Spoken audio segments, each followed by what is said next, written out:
Hello, ladies and gentlemen. It's a chess show on Pod TV. My name is Sasha Star, and we have today guests, two professors. Ken Regan, welcome to the show, and Dan Fleetwood, welcome to the show as well. Always my pleasure to have you. Ken, could you please let us know about this article by Larry Kaufman in Chess Life? Yes, well, it's going to be a lead-in to before we get to Carlsen and Firouzja. I'm going to talk about this also with a nod to Dan and correspondence chess.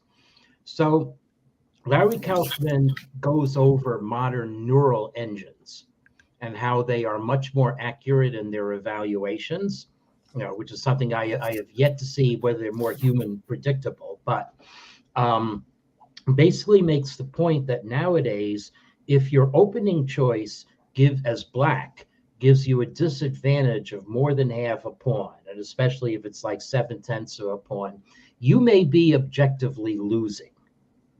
Okay. And for that reason, openings such as the modern defense, he says, are as being recognized, are going out of favor in classical play. But that's not the case in Dubai, which was co-won by Aravind Chidambaram, who counts as an old prodigy. Okay, he's actually born in 1999, so he doesn't even qualify for my pandemic lag adjustments. So, I mean, he was meteoric about 10 years ago, but now has leveled off maybe at 2670, but he had success in Dubai, winning with black against Alexander Donchenko in the last round, while Niemann, playing on board one, drew. So that drew with Aditya Mittal, a younger prodigy, and that led to Niemann finishing a half point out. Okay, so point is that in the go-to game, when you want to win as black, Chidambaram selected the 1g6 move. Okay, and this game really has some great moves toward the end. Okay, so now, by the way, black is following classical principles. Always develop your bishops before your knights. No, I should have said the opposite, as white did. And there is a moment here when white may have been able to lay claim to a significant advantage. This, of course, is Stockfish 16, which is a neural engine, but not as advanced, staying under the Kaufman half a pawn line. Okay, but at any rate, so at this point, black is actually doing well. So humanly, this is an interesting position for me. Over the board, I think I'm under real pressure as black. I'm the two bishops down. I don't really have any targets. E5 is not a settled square for my knight. My D and C pawns are hanging pawns. Okay, the C is not on an open file, but they're both under pressure. Yeah. So I'm a little surprised that the engine shows this as minus 0.13 for black. So from your correspondence eye, Dan, what do you think of this? Well, so let's go back. So Kaufman's oversimplifying with 0.7, right? Because it very much depends on the evolution. There are moves that you can play, let's say, as early as move 2 that can guarantee you equality with best play. For example, the Petrov's defense and the Queen's Gambit, accepted. So that's well known in correspondence.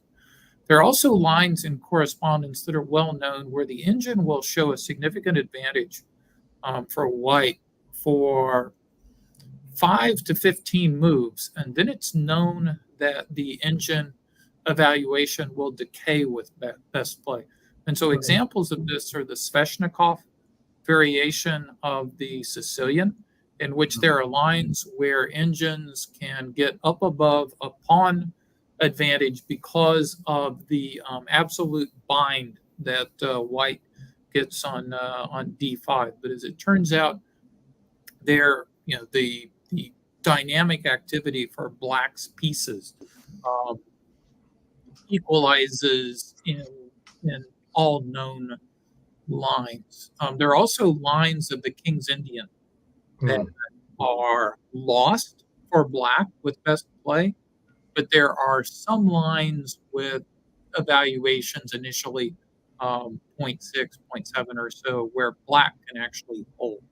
Um, I wouldn't personally play one G6 in correspondence play, but I wouldn't say that it's refuted just because the engine gives like 0.7 or so around move 5 to 8. So I think that that's one of those variations where the let's say it's uncertain whether black is lost or let's say fighting for two possible outcomes, loss or draw. The Benoni is another case where there are only a couple lines with black that allow equality. Everything else pretty much loses by force. So in this position, if I were black here, I would be probably carrying my analysis. Let's say 60 to 80 ply deep before I believed anything. Wow. 30 moves ahead. Wow. In main lines. Wow. Yeah. Well, I mean, there's pruning that occurs, right? So, right. But so you and in an open position like this, maybe you can trust the pruning more than in a locked position. Yeah. Anyway, I mean, over the board, I actually prefer black here. Okay, so why? Just over the board, I think that black's position is easier to play. Okay, interesting. Yeah. I guess. Well, that's what makes chess a game, right? I mean, yep. you may prefer white. I may play black. It's like in the parlance of finance, we have a market. Yep, you have a market, and black skyrocketing stock is going to be the E file. So white goes for the softening, but it is really indicative that this is a mistake. That now black actually does have a very solid center. So the D pawn restricts what's going on with the pieces. So anyway, we play chess, but the engine already sees now that, well, I actually don't think rook e6 is a mistake in practice. The engine wants black to play queen e7 and gang up on the e file that way. But this is black's strategy. Okay, so it's just a little tactically annoying that white gets knight e4 in, but white doesn't play. So white should have come into d6 right away or tried to trade off one of black's kingside knights. So queen e7, again, how can this be bad? It's part of a normal strategy, but knight c4 was knight c4 apparently begging to be played, uncovering the attack on the e4 knight. Okay, white gets into d6. Black has won a pawn, but black's position is a little bit softened up.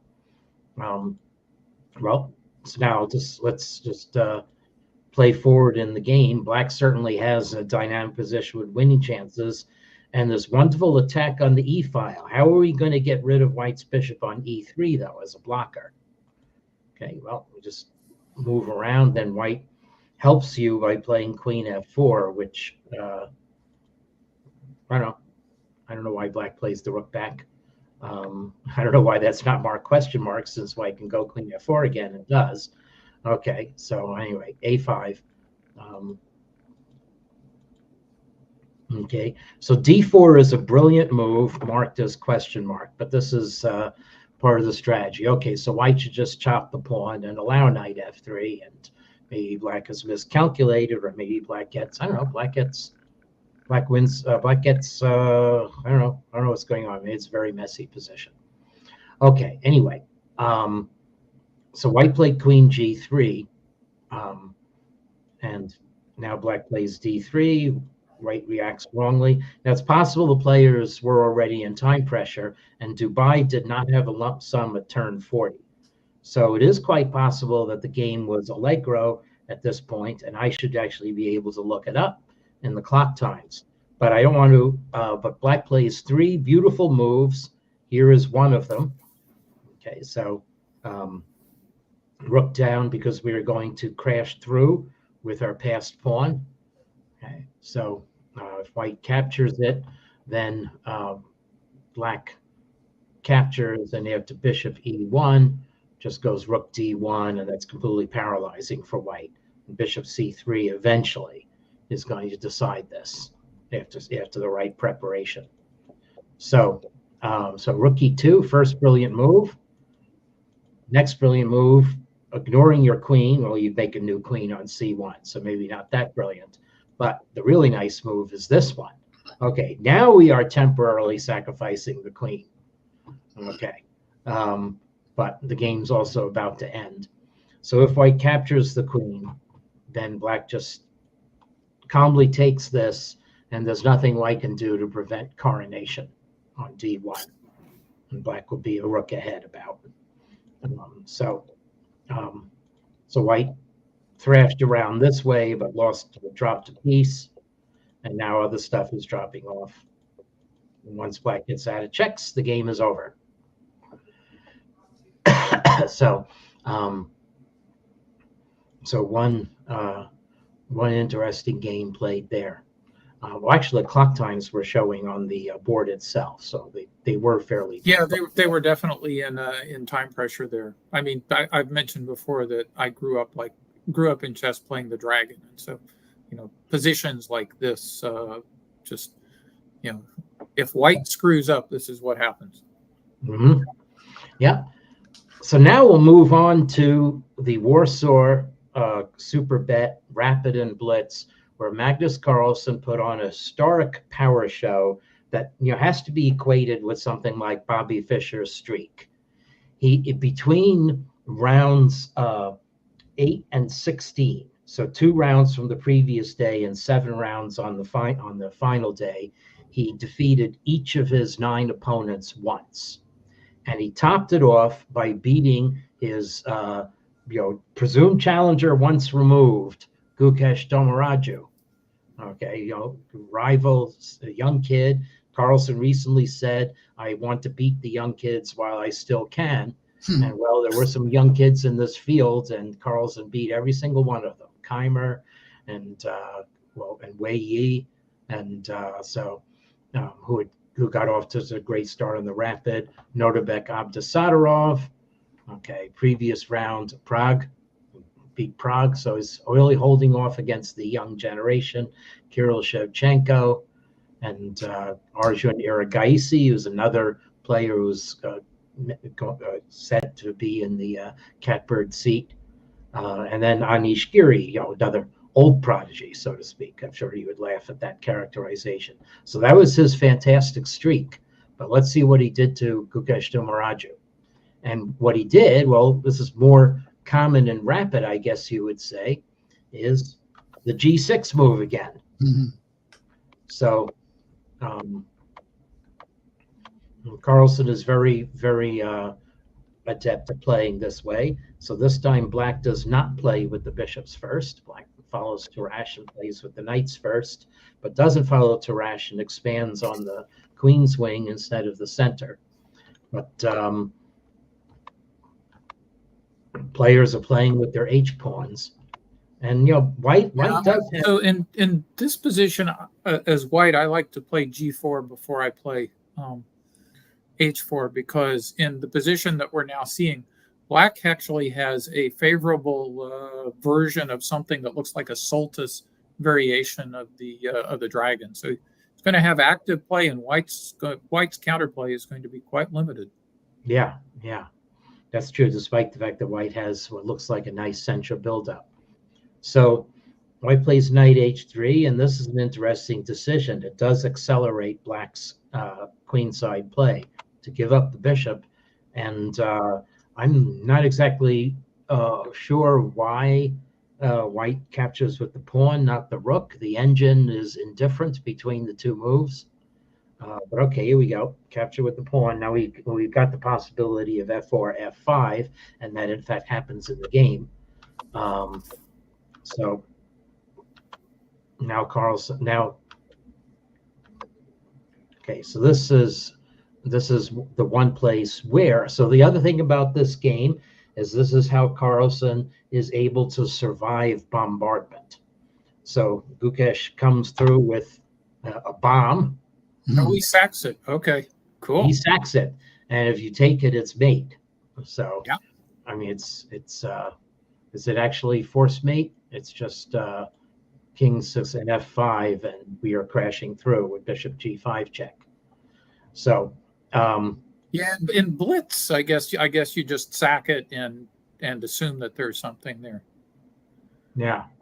Now, what black should actually do, according to the engine, is take on e5 first, then Really? take white's rook so that your king can escape to d7 rather than be stuck on e7.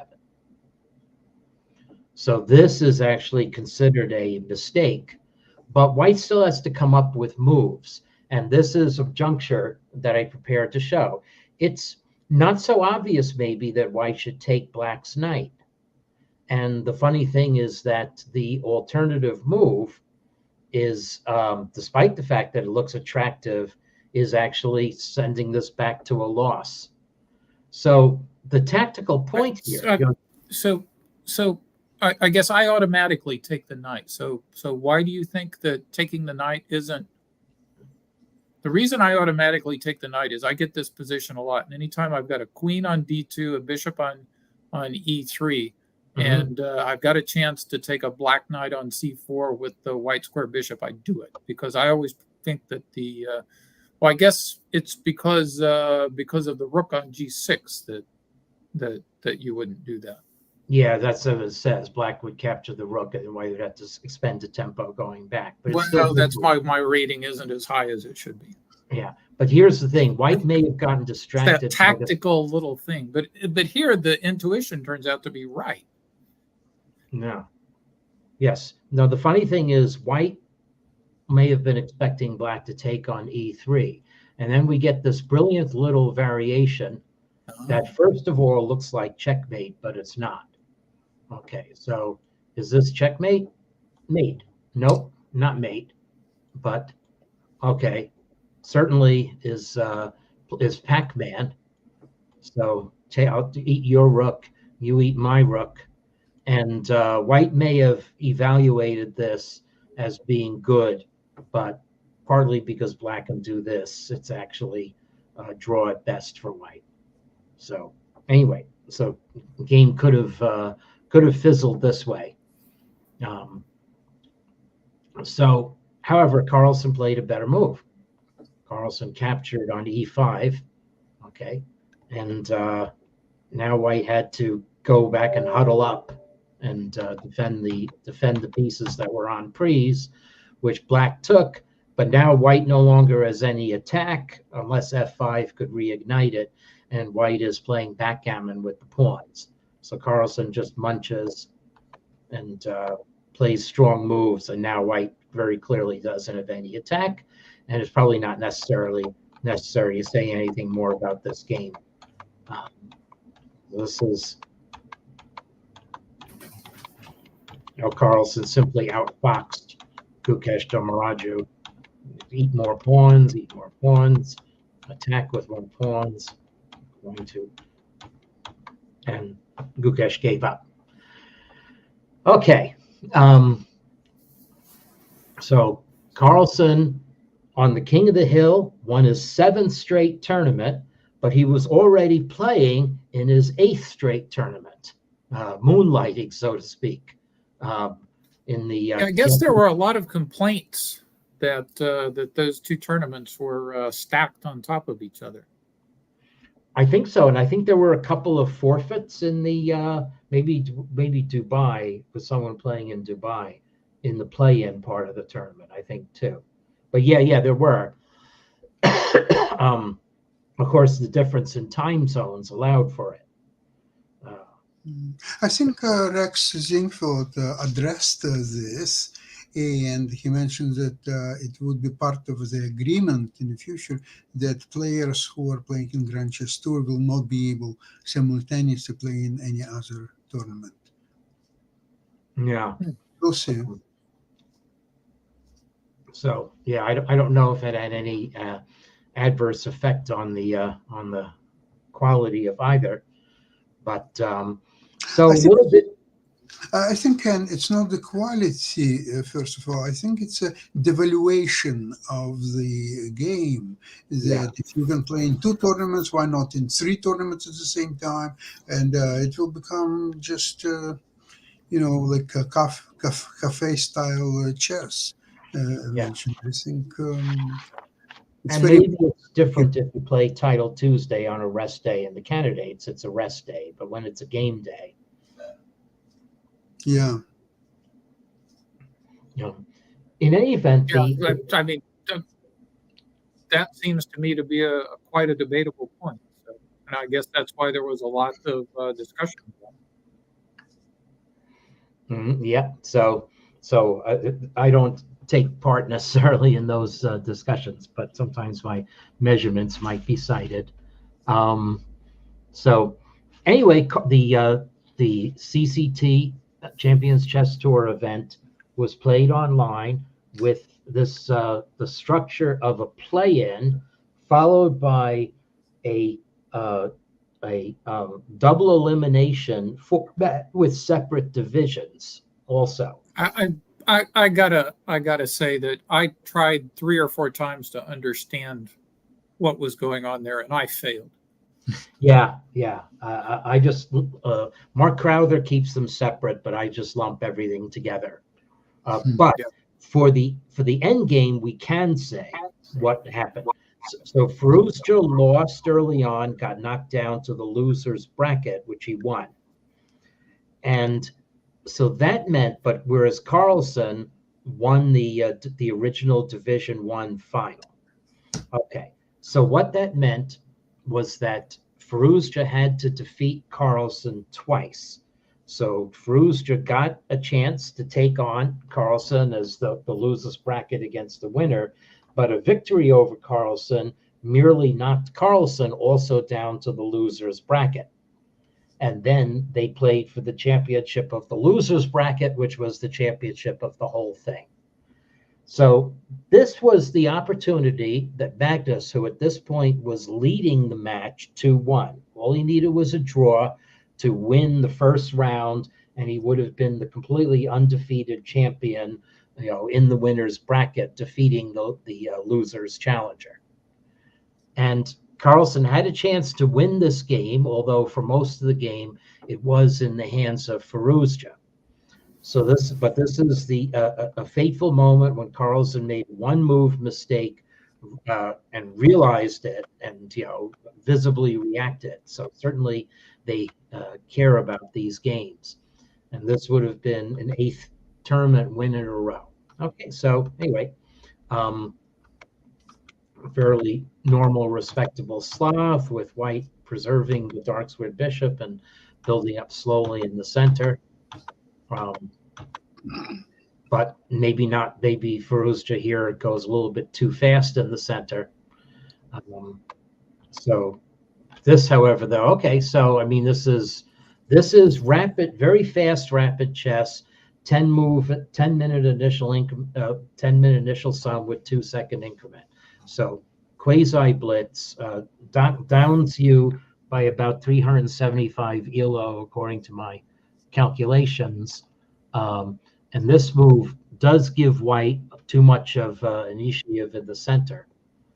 And so anyway, so Carlsen has sacked a piece here, and Firouzja really should just calmly convert this.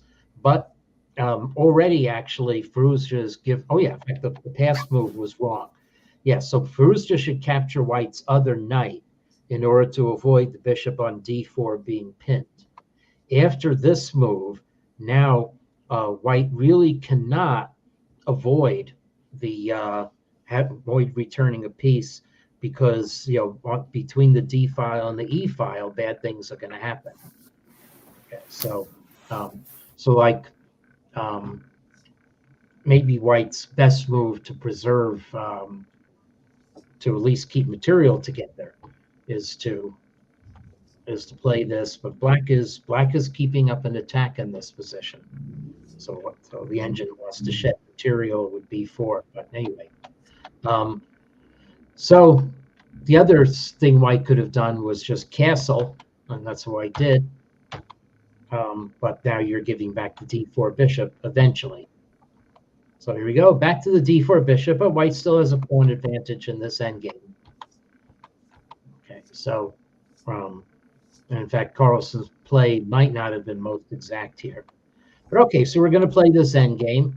And the thing is that, especially with the nice move, bishop b1, and by the way, Carlsen played another move, bishop b8, in a position with a nice theme. And so we're going to play. So the question is, can black get counterplay with a passed pawn? Wait, there is no passed pawn. How are we going to make a passed pawn? Well, we're going to put a little pressure on the center and make white give you a passed pawn. Okay, we're going to shed an a pawn, but let's see, in blitz, in quasi blitz, rapid chess, especially when white is down to the increment, basically 10 seconds, I think I can calculate better than you. Okay, so so here we go. Position should be able to calculate better than you. Rook c1 check, king f1, and now here. Oh, it's interesting. I thought the engine already showed this as strong for Carlsen. Wow, I'm wrong. I thought I looked over this game somewhere, and it said that Carlsen could have by taking and playing e3. Let's take a look. Yeah, now it does. I'm sorry. So take, and then So e3. he just needs a draw, right? Could he not get a draw just by doubling the rooks? That's what he thought. So Okay. that's probably exactly the mental process that he went to. Yes, this is strong for black. This is winning. Okay. Yeah. I mean, this is clearly winning, but I wouldn't have thought to play this. Yes. So what Carlsen did is what you would have thought to play. Doubling the rooks. Draw, right? Nope.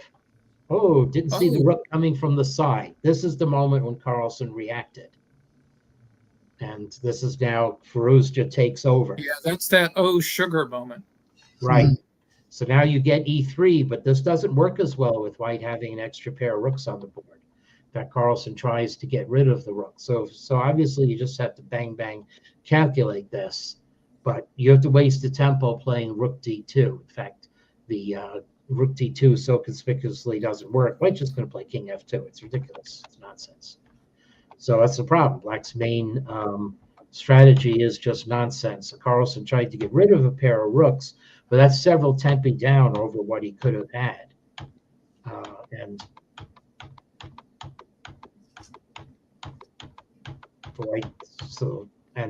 Carlsen gave up. So wow. So that set up the final stage match.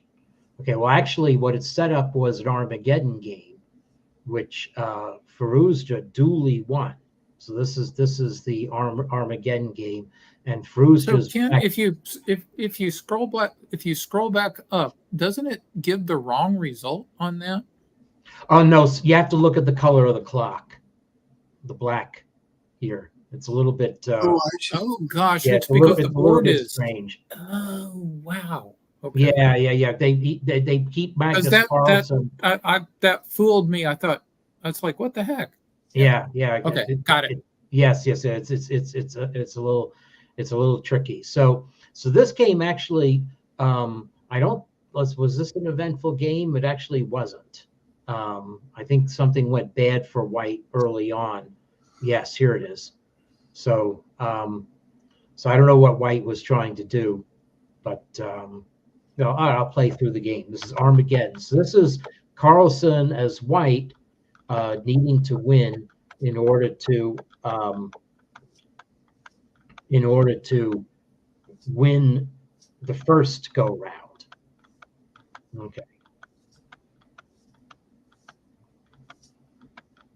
Okay, so I guess so chop, chop, chop, chop, chop, chop.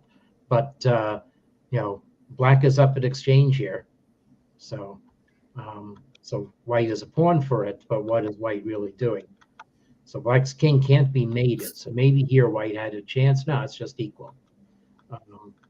So Firouzja knocks back Carlsen's play, and white never actually does regain the exchange. So this is, when you're playing Armageddon and all black needs is a draw, this is already over.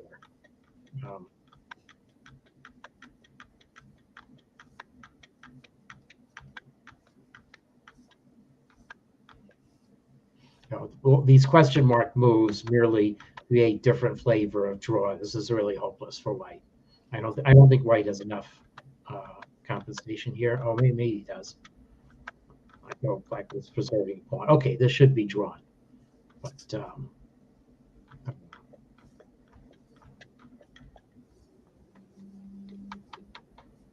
okay, and then game drawn. Okay, last thing I have teed up though is the decisive game. So under losers bracket rules, it was a shorter match, and so Firouzja is white. I think this is already. This is also Armageddon, right? Yeah, also Armageddon. I think it's a 10-minute Armageddon game, and I don't know why Knight D2 is given a question mark. Curiously enough, this is called the Berlin defense of the bishop's opening. I didn't know there was such a thing. This is a slow build-up for white, which is what you want to do when you create chances. Objectively, black is fine, but black can't trade off a lot of pieces. White's going to have some play. Maybe black, in fact, even has to do something in order to maintain equality, and so black did something, but what should black have done here? Rook d8, I guess. Okay, this is just chess. Bishop e6. It's weird that such a natural move is a mistake, but it meant that white's able to come in on d6, and c4 is following with a pin. So here you go. Now white has this beautiful knight on d6, and the rest actually is just a smush.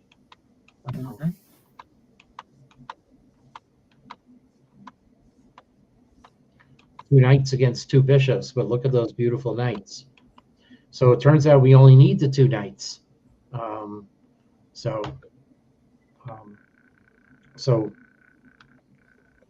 eventually black will not be able to defend the queen side.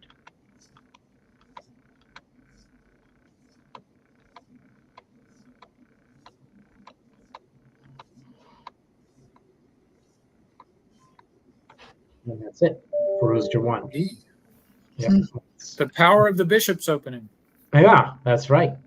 As just a way to play chess, that's why it is so popular. So Carlsen got toppled from his perch. So can we say that bishop's move, bishop c4 on second move, eliminates real Berlin defense? Well, it's supposed to sidestep the Berlin defense to the Rui. Black can still play the Petrov, and maybe it's not so easy to get into a bishop's opening type thing. Yeah, so the reason I guess that you don't play that in correspondence is because some of the c6 and early d5 variations for black give like instant equality and a game with no life. But over the board, to know all of those lines is just impossible. Yeah, it's a problem of many open lines. After e4, e5, there is a lot of, if you're trying to get cute and get into some rare lines, oversimplification actually occurs quite often. And it's so going back to, that's a really good point. Going back to Ken's initial discussion of Kaufman's 0.7 or so, one of those open lines is the Damiano gambit of the Petrov. E4, E5, knight F3, knight F6, knight takes E5, knight takes E4, which for decades was considered to be almost a forced loss for black. And now that's been demonstrated in correspondence chess to be a forced draw with best play. Really? Okay, let's just play play those moves. So let's see. So this is, so black captures here? Yeah. That's right. So queen e2, and then what? Queen e7? Yeah, but we can't see your board at the moment. Oh, okay. Oh, I thought I was, whoops. Oh, let's see. Wait a second. Let me do it again. Present, share screen. Entire screen. Here we go. Okay. I must have not clicked something. Okay, so now we are here. Now you see it? No. Still don't. Oh, Anyway, maybe this is a different story for another day, because the main lines start at move 8, and then they Mhm. go into the mid-teens, and that's when it all becomes clear. And there have been at this point several dozen Grandmaster Correspondence games where white has a sound pawn, a good position, and there's not a thing that can be done with it, with best play by black. So Very interesting. I'm wondering. yeah, if, it's actually a little bit disappointing. Mhm. yeah. I'm wondering if top grandmasters, including Carlson, if besides studying all the computer games and variations, they studying maybe correspondence chess lines, because they're quite different from what people play over the board. Because Yeah, the value of that's each move is very. honestly that's the only excuse for playing correspondence chess these days, is to work out some Mhm. of these variations, because any well played correspondence game now at the on ICCF, which is which allows the use of engines by rule, unless the player of one side or another sets up the wrong position, just doesn't really analyze carefully, or chooses a known bad or a known suspicious line, the game is, or these days the rule also says that if someone withdraws or passes away, dies during the game, Mhm. that's no longer scored as a draw, that's scored as a win. Mm. So those are the only ways now that games between strong players end in something other than a draw. And so you might think, why play at all? And one of the answers is what you were discussing just now, which is to play some of these interesting new lines, and it's actually, I think, more useful for providing new ideas to over the board play. So I agree with that. Interesting. Ladies and gentlemen, thank you very much for today's program. It was very, very interesting, and I will have to watch it one more time or maybe more to get really deep into the material which was presented today. And have a great week, and we'll see you next week, same place, same time. Bye-bye, everybody. Okay. Bye-bye. Thank All you. right, take care. Yep. Thank you.